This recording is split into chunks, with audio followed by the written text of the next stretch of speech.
Aujourd'hui, nouveau format de vidéo. Étant chercheur en histoire, la période du bac m'a beaucoup bousculé, avec des cours de rattrapage pour des particuliers et autres par correspondance sur Internet. J'ai eu à préparer pas mal de fiches de cours de résumé afin de faciliter la révision pour mes élèves et étudiants. Maintenant que certains de ces fiches de cours traînent sur mon bureau, je me suis dit pourquoi ne pas les partager avec vous. De toute façon, on est là pour apprendre. À vous de me dire si ce nouveau format vous intéresse. Restez branchés jusqu'à la fin pour mieux vous enrichir sur le sujet.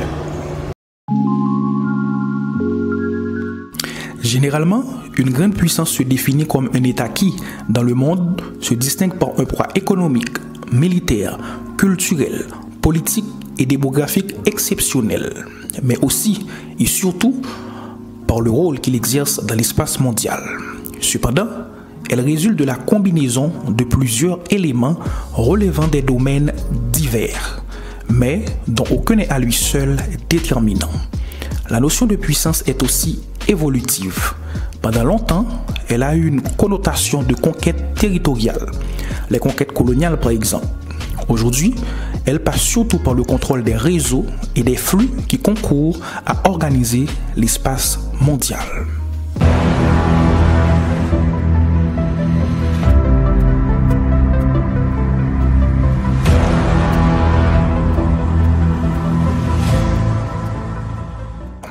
Le terme grande puissance est généralement attribué aux pays qui, au travers de leur économie, leur politique étrangère et leurs forces militaires, ont un rayonnement et une influence au niveau mondial.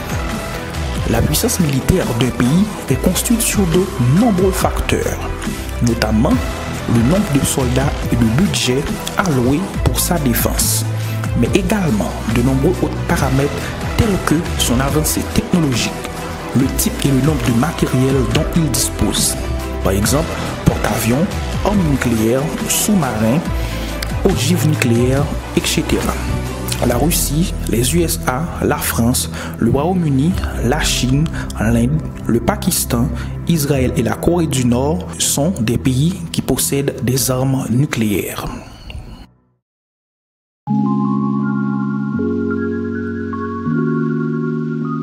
Le potentiel économique, le degré d'industrialisation et le niveau de vie des grandes puissances est constitué de l'ensemble des biens matériels et immatériels propres à leurs activités scientifiques fondamentales et appliquées au développement technologique. Elles ont des ressources humaines qualifiées. Certaines ont des ressources naturelles en quantité. Elles ont des capacités qu'on leur prête à l'avenir sans pour autant qu'elles les ont démontrées maintenant. Dans le développement économique d'un pays, l'industrialisation est la phase durant laquelle l'industrie croît plus vite que l'agriculture et détient peu à peu le rôle de moteur de l'économie. Les pays grandes puissances produisent toujours 2 fois plus de valeur ajoutée industrielle que les pays en voie de développement. Et la valeur ajoutée manufacturière par tête y est 4 fois supérieure à celle des pays en voie de développement. Les grandes puissances ont les meilleures machines et de technologies avancées pour la production de biens de consommation en masse et par le développement de processus techniques plus productifs dans tous les domaines.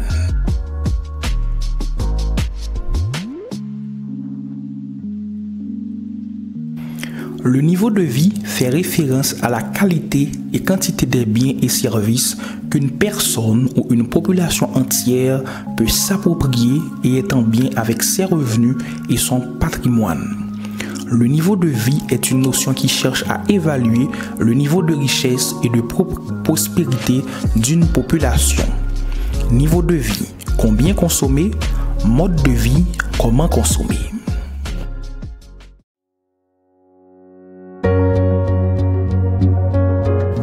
La critère politique d'une grande puissance, c'est sa capacité à contribuer à l'ordre mondial, d'avoir une cohésion interne permettant une efficacité étatique. C'est aussi d'avoir des moyens pour s'assurer d'une influence durable sur toute la planète en termes de diplomatie.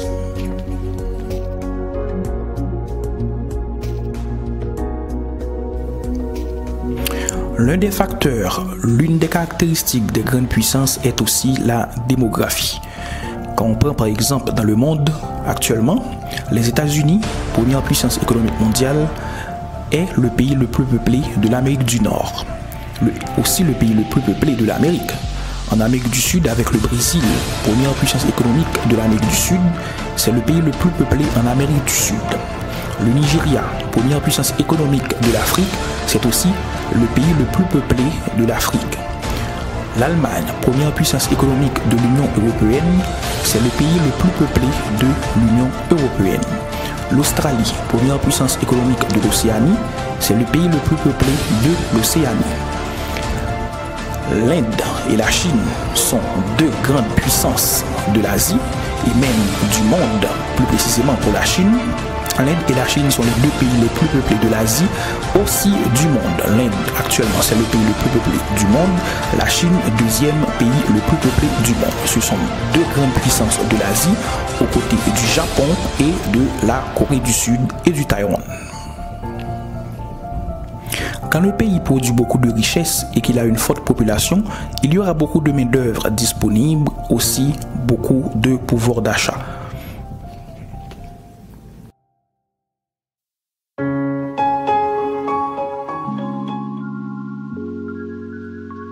Au cours des dernières décennies, l'immigration est devenue un enjeu politique majeur dans les grandes puissances. De nouvelles lois, ainsi que les rallonges budgétaires nécessaires à leur application ont été votées. La politique de l'immigration comprend deux grandes catégories, celle qui vise à encourager les migrations internationales et celle qui vise à les réduire. La deuxième catégorie est synonyme de contrôle de l'immigration. Les gouvernements tiennent en compte les intérêts du monde économique, notamment le secteur touristique et les secteurs plus traditionnels comme le textile, l'agriculture et les industries qui sont liées, telles que le conditionnement de la viande, qui dépend en grande partie d'une main-d'œuvre étrangère non qualifiée. Les nouvelles industries liées aux technologies de l'information ont, quant à elles, besoin d'une main-d'œuvre importés hautement qualifiés, tels que des programmateurs informatiques.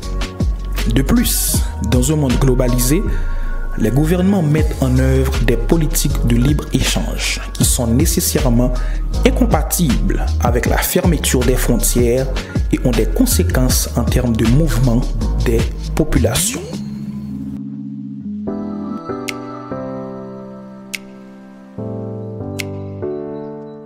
Le rayonnement culturel est un phénomène qui témoigne de l'influence d'une société sur d'autres. Il s'agit d'un indicateur de sa perception vis-à-vis de l'extérieur, indépendamment de ses frontières géographiques. Son ampleur apporte une idée de grandeur à ceux qui sont dépositaires de la culture correspondante. La richesse d'un pays ne se mesure pas en millions de dollars. Le patrimoine culturel est aussi important et peut, dans certains cas, être un véritable moteur de l'économie à travers les activités liées au tourisme. Les facteurs culturels sont d'ordre religieux, philosophique, technologique, familial, social, politique, sportif, économique, éducationnel et relatif au mode de vie et aux valeurs culturelles.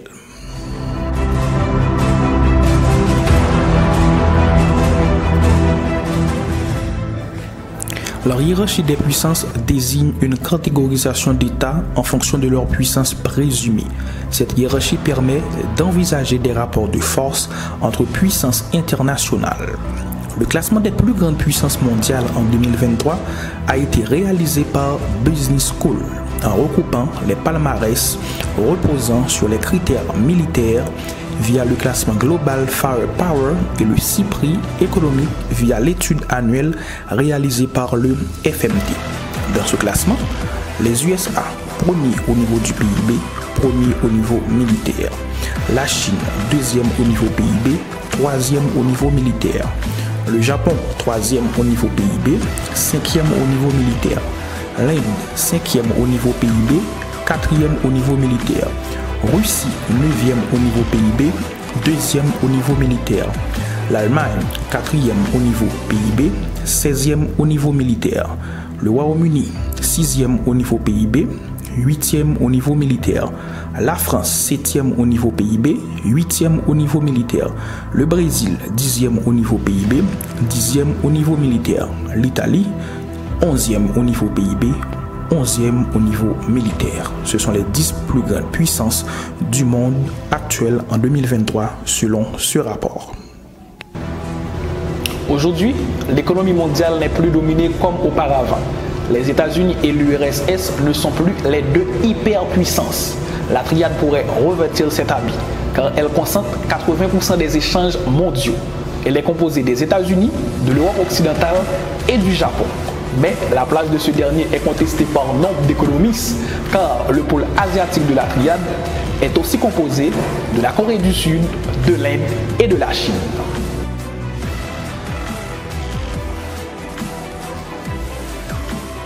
Ces acteurs dominants, décisionnaires de l'économie monde multipolaire, sont de plus en plus contestés actuellement. Les anciens pays ateliers, comme la Chine ou l'Inde, sont devenus des concurrents très sérieux. Ces derniers ont créé leur propre entreprise, ont adopté les techniques de production des FTN occidentales et offrent des produits à prix défiant toute concurrence. Ces pays sont aujourd'hui appelés puissances émergentes. Les BRICS en seraient les fers de lance. Le Brésil, la Russie, l'Inde, la Chine et l'Afrique du Sud constitueraient cet ensemble géographique. Ces 5 États incarnent l'émergence d'une nouvelle concurrence. Ils sont aussi appelés nouvelles puissances ou pays industrialisés. D'autres pays, notamment asiatiques, jouent un rôle prépondérant dans l'économie mondiale actuellement. On les appelle les tigres ou dragons. Donc ces pays sont Singapour, Indonésie, Taïwan, Hong Kong, la Malaisie et la Corée du Sud. D'autres puissances du Proche et Moyen-Orient et de l'Amérique latine ont une influence de plus en plus grande dans l'économie mondiale. Le Qatar et l'Arabie saoudite en sont de bons exemples. L'économie mondiale forme aujourd'hui une boucle. Le monde est en effet interconnecté entre les différents pôles dominants. La triade a toujours un rôle primordial. La plupart des grandes FTN y possèdent leurs sièges sociaux, leurs bureaux d'études aussi. C'est également dans ces espaces que se vendent encore la majorité des produits. Leur influence, leur puissance se réduit au profit de nouveaux acteurs aux ressources humaines, économiques ou énergétiques importantes. La Chine est aussi devenue, depuis 2011, la deuxième puissance économique mondiale.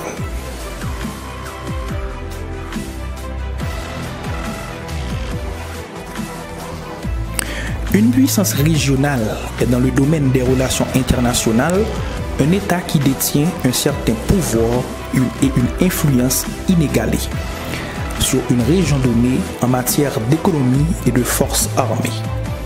Le terme peut également être utilisé parfois en tant que synonyme de moyenne puissance. Les puissances régionales jouent le rôle d'influence décisive sur l'extension géographique de la région ainsi que sur sa politique étrangère, collaborent à la sécurité de la région, bonne connexion avec les instances régionales, par exemple l'ASEAN, Ligue arabe, etc. et mondiale. Une puissance régionale doit être considérée comme telle par d'autres puissances de la région et au-delà.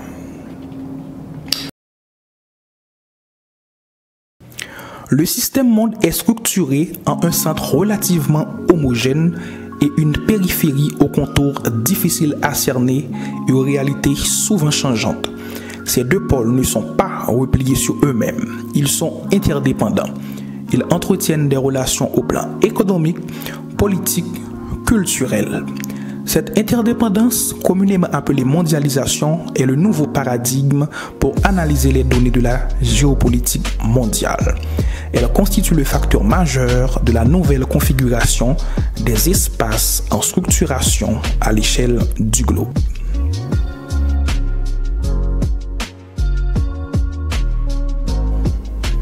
Même si le mot est souvent utilisé, il est préférable d'utiliser l'expression « les pays du Sud », appelés ainsi car ces pays du tiers-monde sont surtout situés dans l'hémisphère sud. La classification des pays était politique. Elle ne tenait pas compte des différences sociales, culturelles et économiques. L'expression tiers-monde a été créée par le démographe français Alfred Sauvy dans un article publié le 14 août 1952 par l'hebdomadaire L'Observateur à la dernière phrase d'une chronique intitulée « Trois mondes, une planète ». L'auteur y évoque l'existence de deux mondes, pays occidentaux et pays du bloc communiste, entre lesquels sévit une guerre froide pouvant se nuer en conflit ouvert. Cette opposition tend à nier l'existence d'un troisième monde, l'ensemble des pays sous-développés, d'ailleurs convoité par les deux blocs. Alfred Sauvy conclut, car enfin, ce tiers-monde ignoré, exploité, méprisé comme le tiers-État veut lui aussi être quelque chose. Alfred Sauvy explique le terme tiers-monde comme des pays sous-développés. Le terme sous-développement était apparu dans un discours du président américain Harry Truman, prononcé en 1949 au début de la guerre froide. Peut-être il est préférable de dire maintenant pays du Nord et pays du Sud. Enfin, merci de m'avoir suivi et prêté attention. J'espère que je vous ai aidé dans vos recherches. À vous de me dire si ce nouveau format vous intéresse. J'attends vos feedbacks. Et surtout, abonnez-vous à la chaîne. À bientôt pour une autre vidéo vraiment intéressante.